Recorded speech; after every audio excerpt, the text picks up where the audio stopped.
Hello, dear YouTube Sangha, and welcome to another episode of Delicious Dharma. In this episode, we will be talking about the Buddhist concept of non duality. I'm Dharma Peace. I'm Dharma Ocean.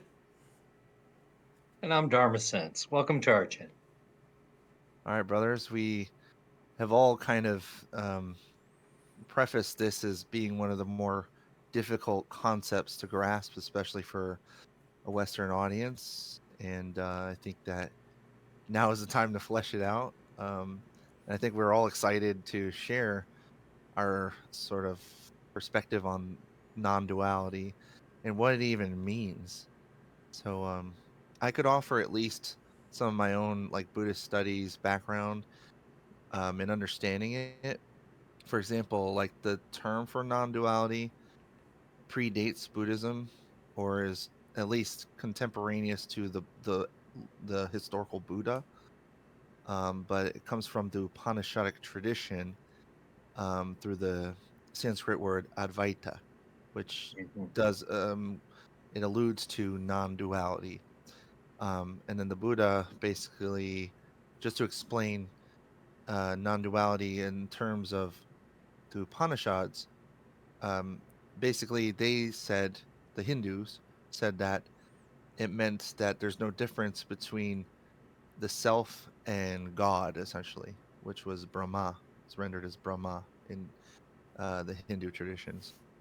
Um, but the Buddha basically said, since there's no self, that this non-duality is actually referring to something else entirely, or at least it becomes that way in the Buddhist tradition.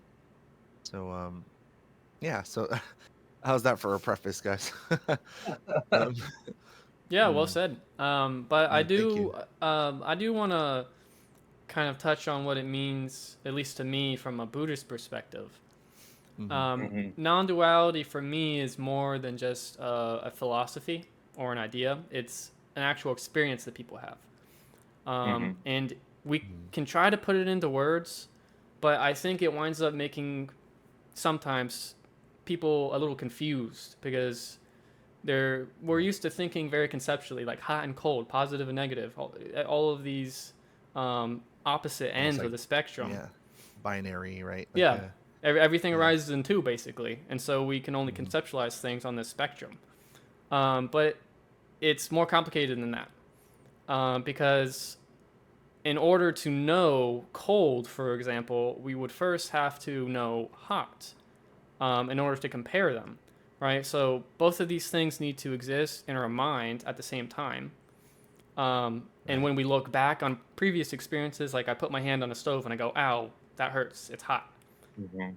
I know that it's hot because I've been cold before and I've been thinking, like shivering, like, oh man, this is pretty cold, right? Mhm. And so, in order to Yeah. know one of them, I have to know both of them. And they have this Sure. relationship where, in order to really experience something, you got to have both. And every single kind of duality is like that. They have that relationship. Um, Yeah. And I think all of us who have traveled outside of our own home state know like the funny situation where somebody's like in frozen winter land and they're like, man, I'd rather be it be burning hot than freezing cold. And I'm always like, no, I'd rather it be freezing cold than burning hot, you know? And Mhm. so we know this very well, this sort of dualistic thinking, but um again, like as you said, Ocean, it really is just about like our knowledge of the one thing. It really is indicative of our knowledge of the other. So i- in essence, there's no like true distinction in the Buddhist thought. Like we kind of rise, so-called rise above that distinction of duality. yeah, and then Because another thing too mm, is that, just as an example, the hot and cold thing. What I perceive as being hot is not the same as what you perceive as being hot. I live in mhm. Florida. It's hot all the time here. If someone from Canada would probably come down here and think, oh my God, this is actual hell. Yeah, 9 months yeah, out of the year, yeah, it's 90 plus degrees. Meanwhile, if I went to Canada, if it was anywhere below 60 degrees, I'd be freezing, and they would yeah, think that's probably really nice weather. So it's all relational. It's not right. any kind of hard standard for um, the being hot or cold. Right. Well, I Yeah. think you hit something right there that everything is relational, Right. right? In order Mhm. for us to have any concept, we have to refer to something else. Even in poetry, you can only speak in metaphor, Mm. Mm. in a sense. So everything is relational, everything is conditional and referential. Mhm. Yeah, that's good thing. That's a good point you brought up, sense, because a lot of the time when we try to explain, to, topics such as non-duality or interdependent co-arising, poetry starts to come up because it's like, well, these things can only be sort of hinted at. So yeah, just like what we try to do in our human expressions, like through literature, through the humanities, through culture, we're trying to express ourselves in a way that can't be done concretely, nor is it wholly done completely in the realm of an imagination either, because Mhm, then things start to become amorphous and fall apart for the audience, right? So, but mhm, there's something about the human experience where we can explore that intersection of concreteness and abstraction, right? And I find that to be fun and mhm, interesting. Yeah. mhm. Um, How much do you think that the concept of non-self sort of aligns with the concept of non-duality? What do you mm, guys think of that? Because I think that you sort of can't think of non-duality without thinking of non-self. right. Mm, that's a good And point. and s- yeah, that's a very good point. Non-self pertains to, like, we put the sort of the lens, if it were, onto an individual person, and we're saying that you are not completely a soul, you're not completely an atman, meaning like you're not like a something that's distinct from other things, and therefore there's no other, right? Like there's no, like, if there's no self, not no distinct self, no completely independent self, then there's no distinct other, no completely independent other. Mhm, And then from there, we open that Pandora's box of investigation, where it's like, okay, so many aspects of our human condition kind of hinge on that, where it's like a lot of our problems arise from this illusion of self and other. And the Buddha was very preoccupied with disabusing us of that illusion, saying that, that we're building up on our ego, building up on ourself. There's even the quote, "Sabe Dhamma anatta." All dharmas are non-self, thus non-dualistic. So that is like a famous quote that the Buddha had said himself. Like, and he's saying, by like all dharmas, we're getting into sort of a more semantical thing in Buddhist literature. So I don't want to risk losing the audience, but I what I mean is Dhamma uh, uh, has two illusions. One is that we're talking about the teachings of the Buddha, and the other is that we're also in a different context. Dhammas refer to objects and events, right? So I hope that people can follow that, but Hmm. basically all the things that exist and happen are dhammas as well. And so, right. You have mental formations and then you have matter, essentially, right? right, In right. material And they're both form.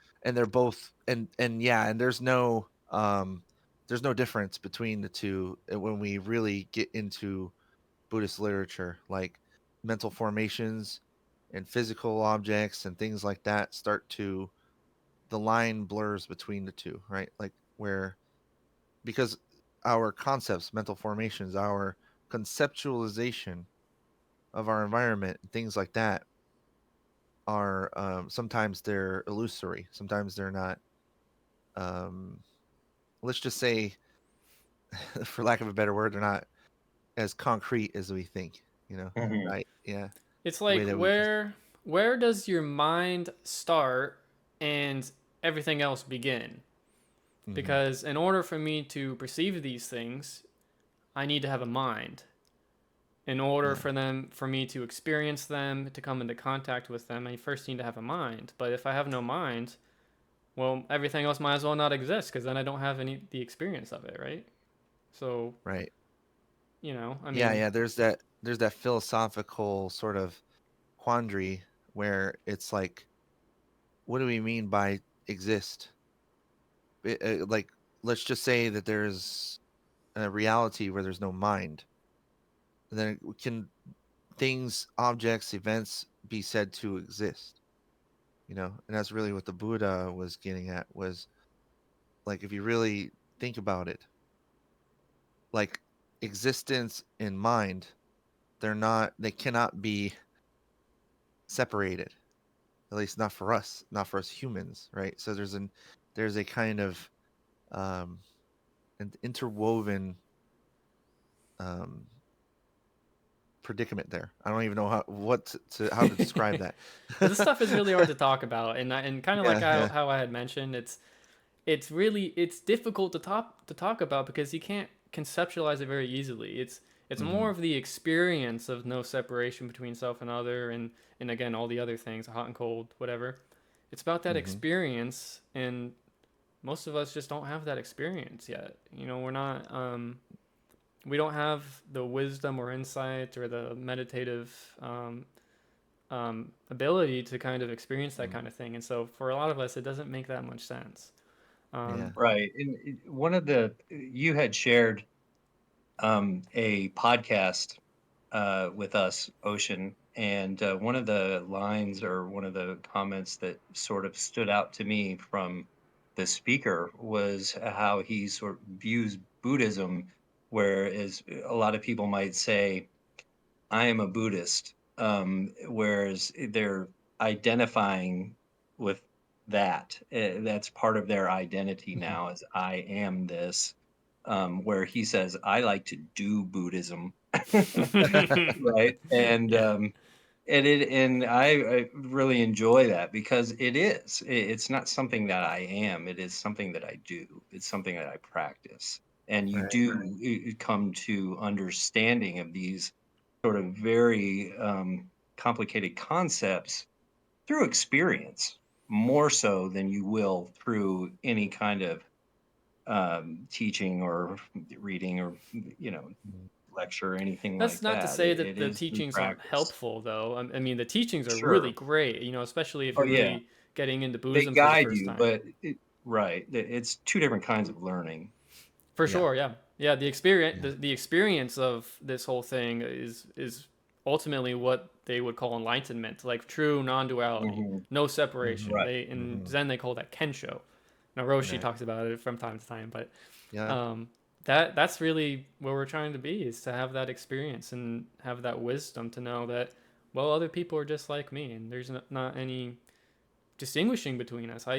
Everything I Yeah. learn is from the people around me, from my parents. If I'm born in America, and so I speak English. I'm Yeah. not an Yeah. English speaker inherently. You know what I mean? Part of it is that, yes, like where we like our ego likes to identify.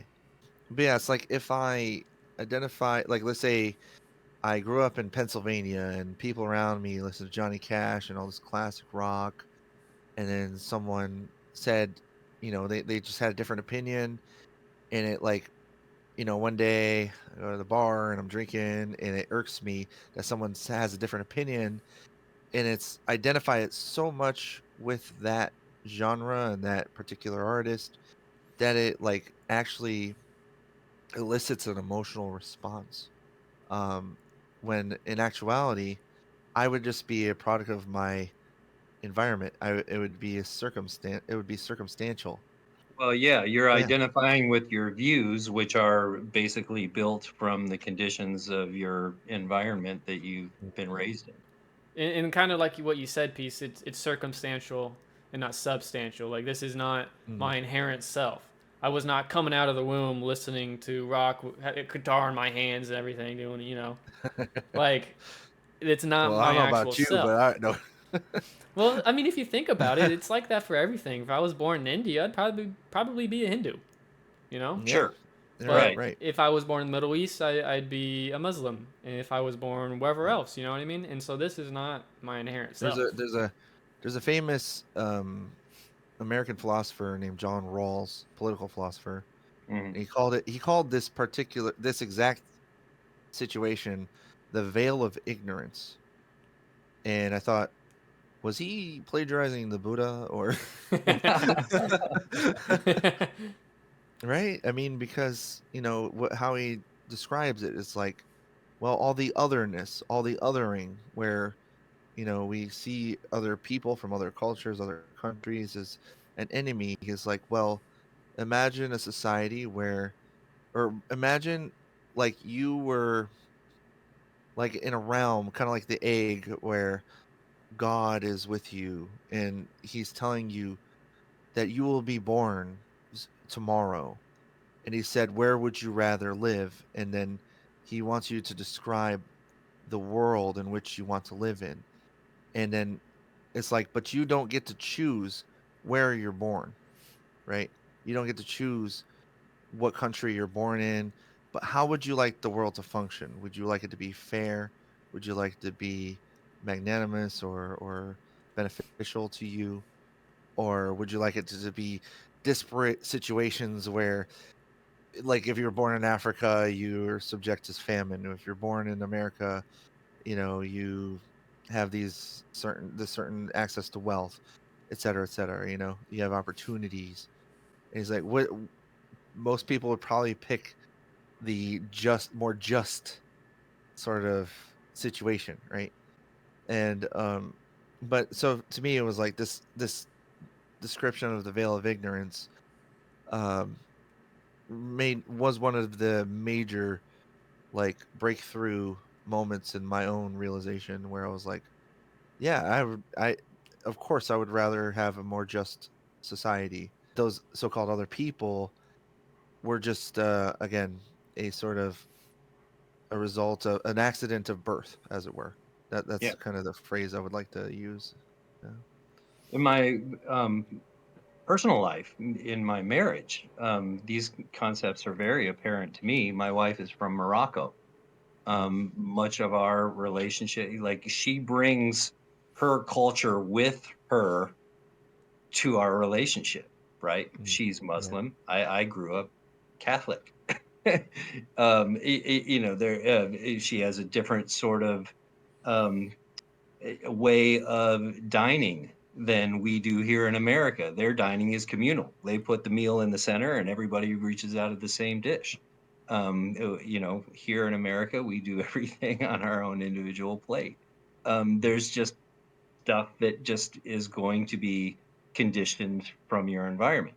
But that being said, the things that are similar, we both cling to things that we desire and want, and we both Mhm. push away things that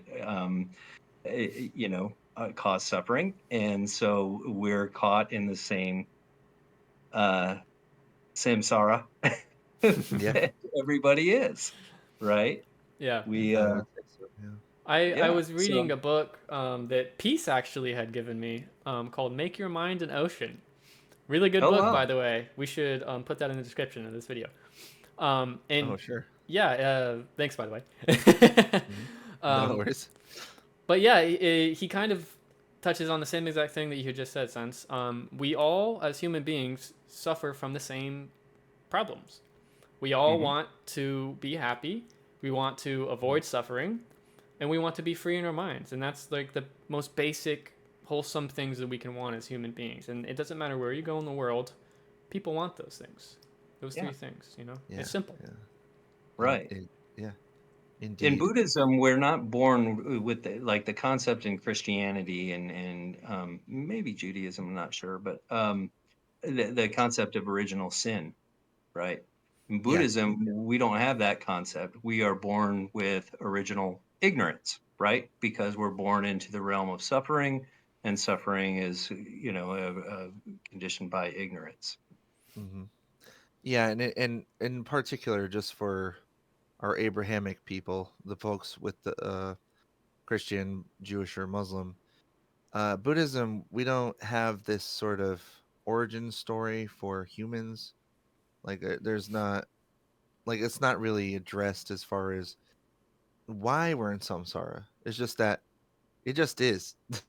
We're in samsara. Like, and the Buddha, like, people would ask him, well, why? And he would be like, that's beside the point. I'm here to teach you, How to dukkha and reduce your sukha. suffering. Yeah, Dukkha, sukha. Again, right. non-dual. Dukkha, sukha.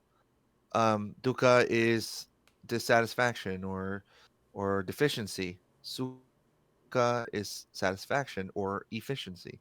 And he's saying in the non-duality of the two, to understand sukha, we have to understand dukkha. So, and the good thing about when I'm talking, like the fact that I'm using this phrasing, you could go back to our video about the Four Noble Truths, and we talk a great deal about dukkha. Here's a question I have for you guys, because I think a lot you can take the concept of non-duality, which is essentially at its basic English translation is not two, right? Um, Mm, so yeah, uh, yeah. it, I mean, it gets a little wonky there, but Hmm. Hmm. in terms of a realm of consciousness of non-duality, can you say non-duality is nirvana? It's Hmm. enlightenment. You reach that place of, you know, essentially, for lack of a better term, oneness. Um, is that an easy sort of understanding of it? Maybe not. Yeah. It's a good question, and that's I one think that it's what yeah, a lot of people would probably just maybe assume. That's what we're talking about. right. Well, the Maybe. like the Venerable Thich Nhat Hanh said that people get stuck on this idea that the pursuit of nirvana is abhava, which means non-being, basically, like nothingness. But the Venerable Thich Nhat Hanh said that that is actually wrong view. And I have a similarly, I have a quote by him where he says, "This is the non-duality principle of Buddhism. There is nothing to throw away. If a person has never suffered, he or she will never be able to know happiness. If a person does not know what hunger is, he or she will never know the joy of eating every day. Thus, pain and suffering are a necessary condition of our understanding of our happiness." It reminds me of the sutras and how they talk about the realms of the devas, which are like the so-called angelic or godlike realm, where the devas don't they live in pleasure every day. They don't really know abject suffering the way that we do, but that inevitably leads to ignorance, which is a form of dukkha, actually. So they're completely ignorant to the fact, for example, that they are still mortal, that they still die, even in like the most idyllic conditions and situations where like you have everything at your beck and call, and you have pure sukha every day, which is satisfaction. It will not bring you prajna. It will not bring you wisdom, and that's why humans are the most likely in the Buddhist lore to achieve Buddhahood, because we live right in that sort of um like that median of dukkha and sukha, so that we can actually understand prajna in a way So, that Beast, you had mentioned earlier the sutras that mhm, discuss these kinds of things, but there's another sutra that really goes deeply into non-duality.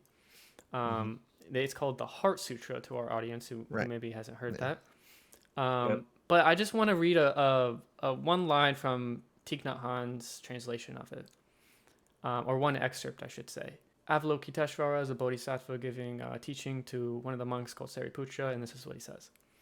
Listen, Sariputra, all phenomena bear the mark of emptiness. Their true nature is the nature of no birth, no death, no being, no non-being, no defilement, no purity, no increasing, and no decreasing. So basically, what I'm gathering from this is that there's nothing can increase, nothing can decrease. It just is. It supersedes both of these things because they're both mundane views.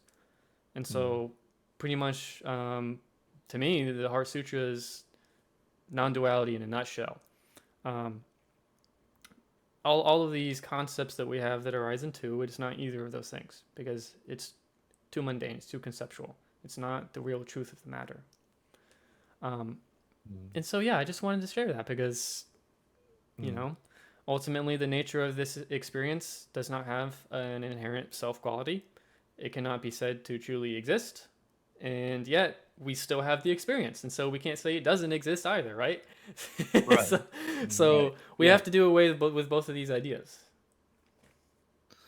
Yeah, and I just want to share that in my practice, before I came, like, so when I was returning from Japan, I had not really addressed the Heart Sutra in the way that we do now every day, in our practice. Um, and I think part of it was just because I wasn't necessarily thrilled with the concept of emptiness, sunyata, or just that. Um, I guess it's a description of phenomena in Buddhism. When I got to our home temple, we were given placards. I don't know if you guys remember during a retreat, we were given these little placards by one of our monastics, and they all had something that said something lovely like Buddha, peace, love, and some of the Noble Eightfold Path, right view, etc. And then I got the placard that said emptiness. And I was so like I was actually I didn't want to be disappointed, but I was. I was like, I don't want this. I want one that's like really nice and beautiful. You got the best one. Emptiness is yeah, and that's right. That is absolutely right. I did not know it at the time, but they had given me the best placard of them all. Because like in the Heart Sutra it says, like that understanding form is emptiness, emptiness is form, Mhm. really leads to the prajna paramita, the perfection of wisdom, getting comfortable with emptiness being the hidden substrate of form, like and actually experiencing that through meditation. It was like a breakthrough in Buddhist practice, and it was like sometimes I would experience it while I was meditating, but I didn't know what it was. I didn't have like a teacher to tell me. I mean, like I was part of the Happy Teacher Sangha, and I still am. But what I mean is that um, no one had sort of explicated non-duality in such a fashion, and then to find out that our Thai and our Roshi and people in our Buddhist community could explain what this was and do it in such a way that was kind of not holding our hand. It was very subtle. It was like investigate, find out for yourself. And I Mhm. feel like that really is like the crux of Buddhist practice. Mhm. That's what I love so Looking much. deeply. Mm, yeah, Yeah, yeah. I really like that the Buddha is so encouraging to be like, you have all these questions and I'm happy to help you, but it would be really great if you could do it yourself. And then you'll know exactly what I mean. Go do your homework. Exactly. You got to do Absolutely. your homework. For Yeah, sure. yeah. Mm, Well, that's a space where you do. When you're sitting in meditation and you're able to observe, you separate yourself and be the observer of your thoughts. And then that opens up the door for, hey, there's more going on here. I'm not my thoughts. I'm not these. feelings. I don't have to there's there's some separation here, and that separation opens up curiosity to start looking deeper, and then you can start getting into concepts like non-self, non-duality, the 12 links of codependent arising, karma, cause and consequence. It's a wonderful path and journey, that always Absolutely. unfolds. One concept always leads into another, through interbeing. It just the notion of interbeing is reinforced just in all of the Dharma. Yeah, yeah. Right, exactly. Non-duality kind of in interbeing, there's a subtle difference between the two, but they both interplay, which is very fun. And like we us Buddhist geeks probably have a lot of fun talking about that. The interplay of interbeing and non-duality. Um, but yeah, because it does relate to like interdependent co-arising, and that is but again, it's like, well, when we talk about that, we start to go back to, well, things cannot, there's no self and other, there's no form without emptiness, Mm. etc. So like the the fact that everything is interdependent and co-arises from something else shows that it's non-dual, that it can't be independent, it can't be distinct. Right. Yeah. And I think it's important to stress that in Buddhism we have the understanding of two truths, right? You mm, have the relative or the worldly truth, that I am this person. I have a wife and daughter, et cetera, et cetera. But then I am not this static thing that is here, forever. I'm made up of all different elements that were born in stars, and I had to have two parents to come into the world, and so then I can start to understand the concept of emptiness and the concept of non-self, and then take that a step further into the deeper concept of non-duality, I think. Emptyness, I used to be a little bit apprehensive of it, and I can see why a lot of people would be scared of that. Of like, mm, oh, are you saying this isn't me? This isn't. But I'm so used to being this. I'm so used to this being me, and everyone tells me that it's me. And what about all the things that I like? And I like sports, and I like cars or whatever. Um, but don't let it scare you. Like empty of self, but you're filled to the brim with everything else. And Right. in the words of Thich Nhat Hanh, he was giving a Dharma talk and talking about emptiness. He was holding a cup of tea. It was empty. And so he yeah. says this cup of tea is empty of something, right? It has to be empty. In order for something to be empty, it has to be empty of something. So Mhm. his cup was empty of tea, but it was filled with air. You know what I mean? So like Yeah. it's empty of something in particular, and in this case, we're talking about empty of self-existence, but it's filled with Mhm. everything else. Okay, so don't be afraid of emptiness. Would like to Nothing sort of can exist without a previous cause, right? right. It didn't just manufacture itself into existence. Bam, and then it's here permanently, forever. That's Yeah, right. In many sutras, people will talk about the Buddha's, Four Noble Truths, and he'll say, like, the Buddha talks about if something can come into existence, if it can arise, it has to be of the nature of ceasing as well. It has to. Nothing can Mhm. arise and then be permanent, just like what Sense had said. That doesn't make any yeah. sense. In order to construct it, it has to, because of, duality, it has to also be deconstructible, right? Yeah. It Yeah. has to have both of them. One day I was watching, I fell in love with this series called The Cosmos, and the Mhm. original Yeah, that's a great show. and Neil deGrasse Tyson's version. So the Space Time Odyssey.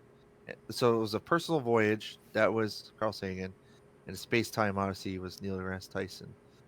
Um, but in one of the episodes of Tyson's version, um, he talks about how everything relates to, well, let's say in quantum mechanics and quantum physics, everything relates to particles and waves, right? And of course I studied astronomy, so we talked about that quite a bit. But when he when he like described it in that episode, and I'd like to share it with you guys. But basically, it was like I had a eureka moment from studying Buddhism where I was like, that is what karma is, like not necessarily like I'm not saying definitively like karma is the waves of all things, but it relates to that. If there's a vehicle for karma, it's got to be the fact that um everything moves in waves and particles where like we think of like sound waves, but there's also like radiation, there's also um heat, there's all kinds of waves that just and there's no like distinction between one wave and another once they're like one, so they have a source. Scientifically speaking, they have a source, but that source has a source, and that source has a source. It's, as they say, turtles all the way down. So there's no, Yeah. there's no like one. It's all has to be of the common one, and yet it's not all one. It's not one, not two. Roshi actually had explained this to us during a Dharma talk, but it's kind of like Mm, a necklace with beads on it. So you can't have yeah, the necklace if it weren't for every single bead that composes it. But yet you can still analyze the beads as being separate, as like, oh, here's a bead here, and here, and here, and here. right, right, But right. yet all of them are necessary to create this necklace that we would experience or otherwise wear, right?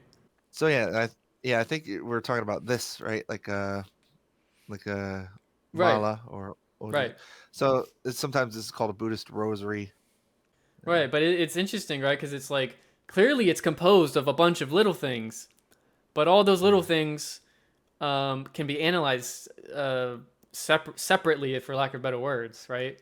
So I tend to think of non-duality through the lens of emptiness and impermanence and just non-separation. Thich Nhat Hanh had he talked about how you can't separate left from right, and you can actually demonstrate that if you take a piece of paper, draw a line in the middle, write left and right on it, tear it in half. You would think, oh, I've separated left and right, but then if you flip it over, you'll see it still has a left and a right, and you can do the same thing again. Left, mm, Yeah, middle, right, tear it in half. right. It will go on Yeah, forever like that, and you're never going to get anywhere. You cannot separate right. them.